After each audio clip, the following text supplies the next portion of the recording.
What's up, population? I am theGUZMANIAC from PanelsOnPages.com, and this is From Trailer to Release.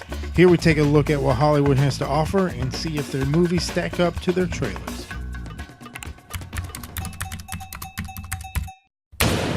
Your technique is impressive, but it has one limitation. What? You. I'm the future. You're the past. You're irrelevant, Wong. Fight me. I will accept your challenge. You're checking out the trailer for Birth of the Dragon from Blumhouse Tilt and WWE Studios. It's a loose adaptation of events leading to the infamous showdown between Bruce Lee and his new ways of teaching versus Wong Jack Man and the establishment of the Chinese martial arts community. From scenes like this, it's very clear that I'm not walking into an hour and a half for Bruce Lee facts, because this shit just didn't happen. Now you begin to exceed your limits. What limits? But if you understand this, Look out! Oh my goodness! then you should know what you're getting into. A very inspired and almost characterish version of actual events that took place in Bruce Lee's life. Action! Philip Ng looks physically capable of pulling off the role, but my worries for the film doesn't lie in the acting, it lies in the storytelling. You want to show me what you mean? I've seen two different trailers from this movie, and each giving me a different narrative. The most recent trailer shows me a movie that'll be an over-the-top Bruce Lee biopic that gives us an exaggerated take on his showdown with Wong Jack Man. But what scares the shit out of me It's showtime. is that this movie is going to completely miss the mark on not only who Bruce Lee was as a person, teacher, and philosopher, but also disregard Bruce Lee's struggle to prove that an Asian can be a leading man in Hollywood by somehow making Bruce Lee second fiddle in his own movie. Because in the first trailer, this movie looks like it's based on the hero's journey of some Guaylo who happens to meet Bruce Lee and somehow has a major role into why these guys end up having a showdown. Just like this, that shit didn't happen, and that's not the movie I want to see. As of right now, it's only based on the new trailer. I'm pretty excited to see new Bruce Lee content up on the big screen. But with that excitement comes caution, because I don't want to see a cash grab give a poor representation of who and what Bruce Lee is to this younger generation. But I'm not going to completely bash or praise Birth of the Dragon until I sit my ass in the theaters and check it out. Ever show you my one-inch punch, Tony?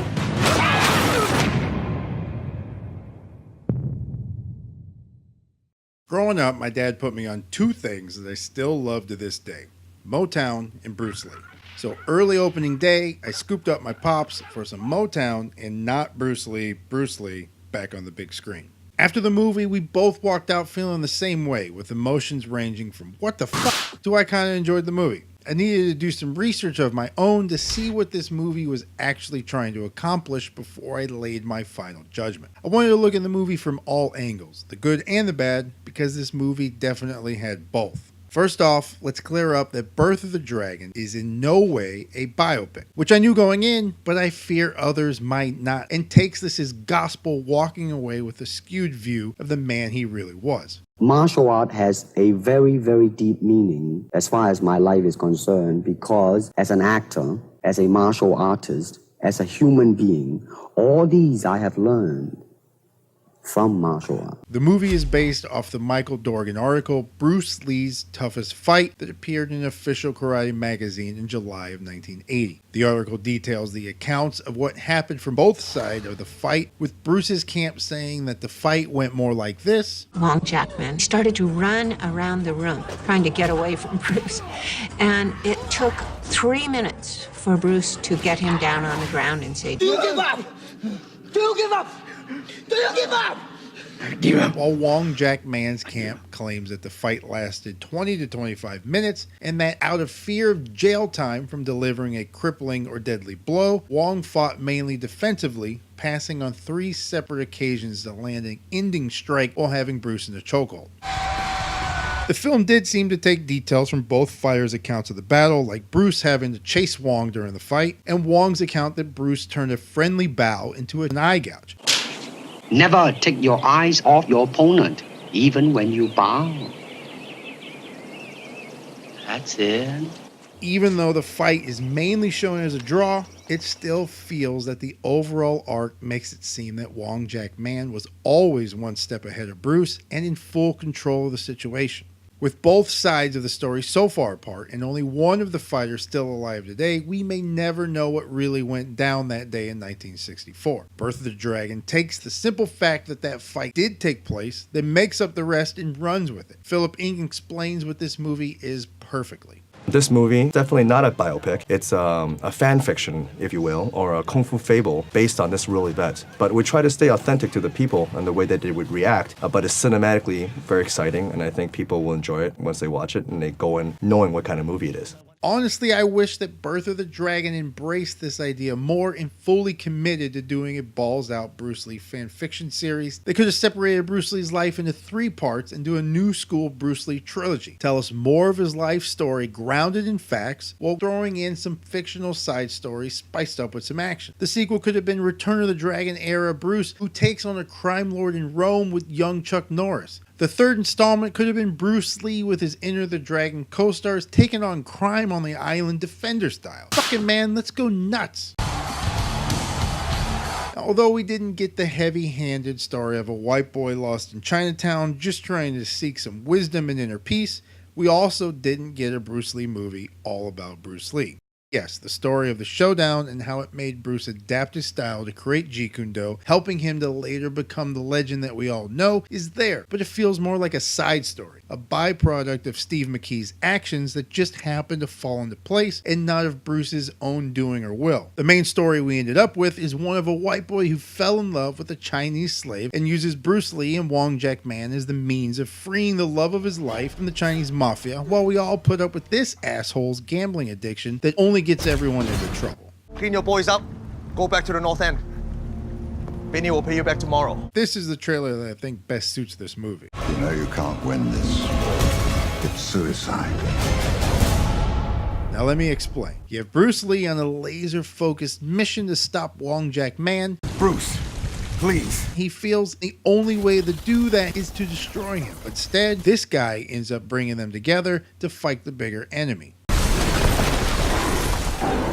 Just like Batman vs. Superman, it wasn't the actors' portrayals of the characters that was the main problem with the movie, but it was rather the script that they were given to work with. Some parts of the movie felt like Bruce Lee was the villain in his own movie, the young bully picking on Wong Jack Man and needs to be taught a lesson for his arrogance. At times, it almost felt like an anti-Bruce Lee propaganda film. They make Bruce Lee look out to be more about himself, obsessed with being a star, and only about kicking ass. Like this scene from the trailer. 1, 2, 1, 2. But in the film, it was changed to kick ass, kick ass, kick ass. And that was what Wong Jack Man sees when he walks into his school for the first time.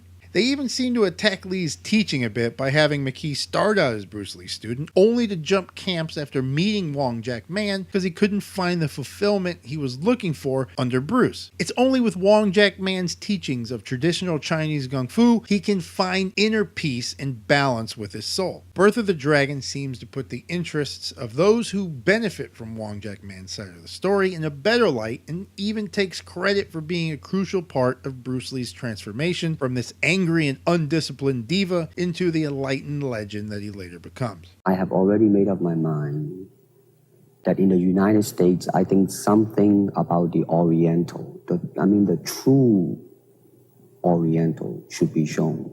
Hollywood sure as heck hasn't. You better believe it, man. It's always that pigtail and bouncing around, chop, with the eyes slant and all that. Although they did mix in some of Bruce's thoughts, philosophies, and truths to how he felt when it came to his teachings of foreigners. A lot of people in Chinatown don't like the fact that I teach whites, that I married one.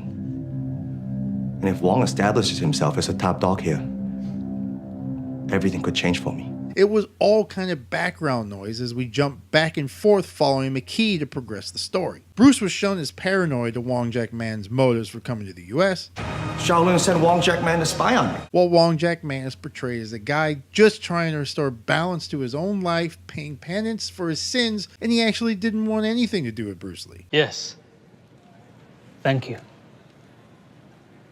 Even with all of that, Birth of the Dragon was still fun at times and did some things right, just like Batman vs. Superman.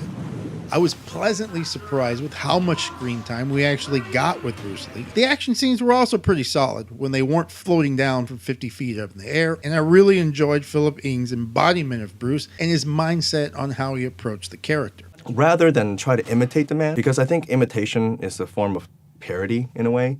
So for instance, if in the show I kept, doing this thing, I don't think I'd be Bruce Lee. I'd be someone pretending to be Bruce Lee. So what I did was, take all the information that I had on him, all the research, and all the stories that I've heard from multiple sources, and found all the common traits that people agreed upon, like his brashness, his kindness, his abilities, and so forth. And instead of imitating him, I would try to embody these characteristics and react to different situations presented in the movie, different scenarios, as exaggerated or non-exaggerated as it is. It's definitely no Dark Knight, but like Heath Ledger's Joker, I did find myself missing Bruce Lee's character when he wasn't on screen. He looked good as Bruce, and I would watch him reprise the role in other films. Even though the movie gives more depth to Wong Jack-man's character, Philip Ng has a unique connection to Bruce Lee in real life that comes through in the role. So everyone has an idea of what Bruce is, but thank God I trained under the same instructor as him, Wong Shen, who was his instructor under Yip Man. Because my father is a kung fu teacher and had a lot of friends in the martial arts circle, one of the witnesses is actually his friend, and I've actually heard his side of the story, and it coincides and contradicts what has been written and said about this fight. I feel that under a different script that puts Bruce Lee dead center of a Bruce Lee movie, Philip Ng's take on Bruce would shine brighter. Never bet against the street. Overall, if you're looking for a Bruce biopic, this isn't it. You're going to need to watch the 1993 Dragon, the Bruce Lee story, starring Jason Lee for that one. And even there, they changed what the Wong Jack-man fight story was to suit the needs of the film. Even in a straight biopic, there are still liberties taken on how far the truth is stretched. Also, he fights a demon. Birth of the Dragon isn't a complete garbage movie, even though there are some garbage elements, and Bruce's story seems to be set as a side note in the overall story. But at the same time, it's definitely not the end-all to what a Bruce Lee-inspired movie can be. If you're watching it knowing that it's a complete fan fiction and just enjoy Philip Ng bringing Bruce Lee back to life into the big screen, it's not as bad.